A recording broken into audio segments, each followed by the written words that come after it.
কৃষকদের নিয়ে এটি নিজের সাপ্তাহিক আয়োজন কৃষি ও প্রযুক্তি অনুষ্ঠান থেকে সবাইকে স্বাগত জানাচ্ছি। আমি দাঁড়িয়ে রয়েছি রাজধানীর বুকে এক টুকরো সবুজে, কিন্তু চারদিকে কিন্তু কংক্রিটের ছাওয়া।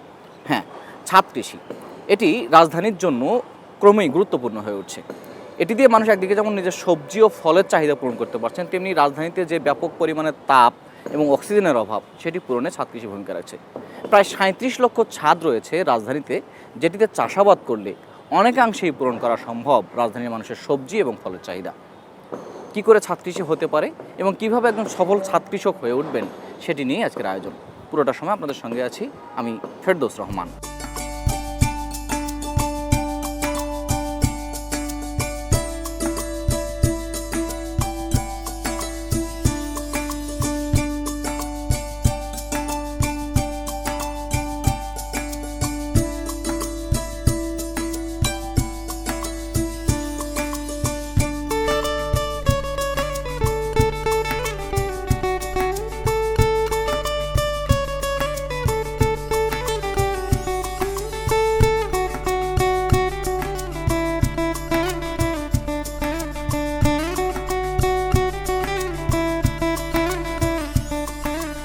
দর্শক, ছাদ বাগান শুধু শখের অনুষঙ্গ নয়, এটি সঠিকভাবে কাজ করলে সেটি দিয়ে পারিবারিক যে চাহিদা প্রতিদিনের ফল এবং সবজি সেটি পূরণ হতে পারে।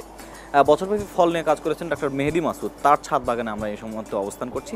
আমার তার সঙ্গে একটু বলি যে ছাদ বাগান তিনি ঠিক কীভাবে করেছেন এবং কীভাবে শহরের এই কৃষিতে ছাদ বাগান ভূমিকা রাখতে পারে।